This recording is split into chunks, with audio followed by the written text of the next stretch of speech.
Hey guys, welcome to my channel. Today we're going to be reviewing slash using slash at least showing how I used this Greenberg small Alaskan chainsaw mill, the 177 or whatever it's called.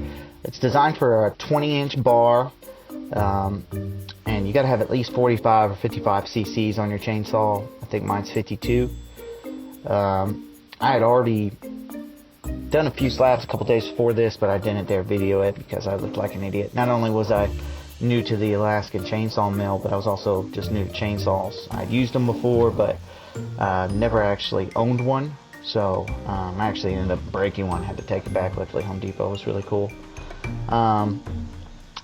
But here we are. I'm have this super sped up.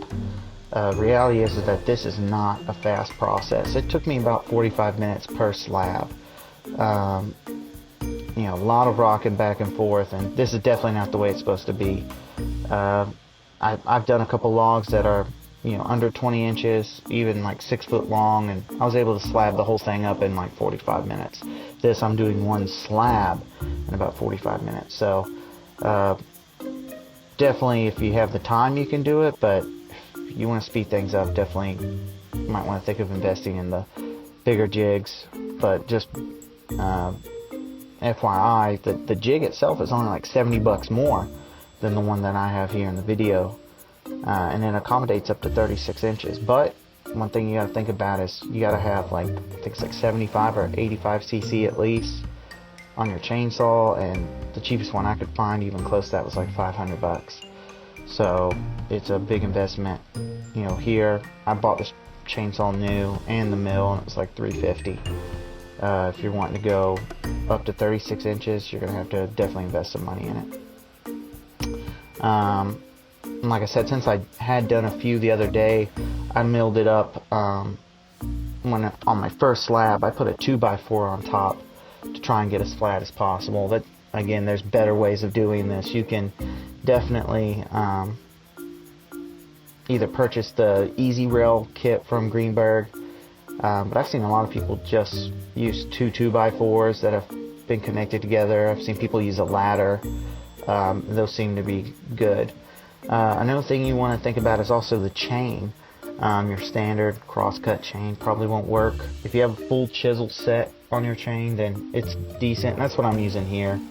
You can actually get a ripping chain that's designed for ripping a log instead of cross-cutting it. And I think Greenberg sells it. There's a couple companies that sell it. But me, just being honest, I'm impatient. So I just went straight to Home Depot and found a full chisel. It seemed to work okay, but probably would have been faster if I got one like that. Another thing I'm not showing in this video is how many times I refueled. I probably went through each slab at least 3/4 of a tank of gas. You know, gallon. I used a gallon container. And then I had to put, every time I ran out of gas, I was putting in new bar and chain oil. So I probably used 3/4, if not the whole quart of bar and chain oil per slab. You know, this is a 12-foot long tree, 32, 34 inches wide. If you are going to do one this thick, you know, the second pass going back the other way, you'll have to make 2 passes. It's a lot quicker. That first one just feels like forever, and then you get over here and it just takes off. As far as the mill itself, I absolutely love it. It's built great. It's very solid. It's a little, there's like a couple nuts that are loose on top, but again, that's probably my fault because I have no idea what I'm doing and probably didn't put it together well. Here I am. I'm pretty excited. This tree was given to me. It's a hickory tree, and it's huge. It's probably at least 30-40 feet. You can see the rest of it in the background there. Someone gave it to me, but it fell in a hotel parking lot, as you can see. And here I'm all excited because people keep on looking at me weird, and I think I'm done. Can fit this in my vehicle and go home, but then I realized that's not going to happen. You saw me use those wedges. You definitely want to use those wedges. Something to shim it up. You're at constant worry or at risk of that slab pinching that blade and kicking back on you. Definitely use it in the direction it's intended. Don't go backwards with it. and then use some wedges or shims to help lift the log up as you're cutting it, so that way you don't have any accidents. I was absolutely terrified because again, I had no idea what I was doing, but if you are used to chainsaws, you probably will be completely comfortable with using this.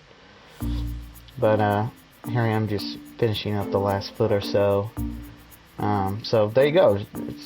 You can do it. You can use this 20-inch jig for something that's, you know, over 20 inches. Definitely disclaimer in front, be careful. And I hope this helped out, if this answered any questions. Or if you guys have any advice or comments, please leave them below. And if this did help out, or you liked it, like and subscribe. Thank you guys.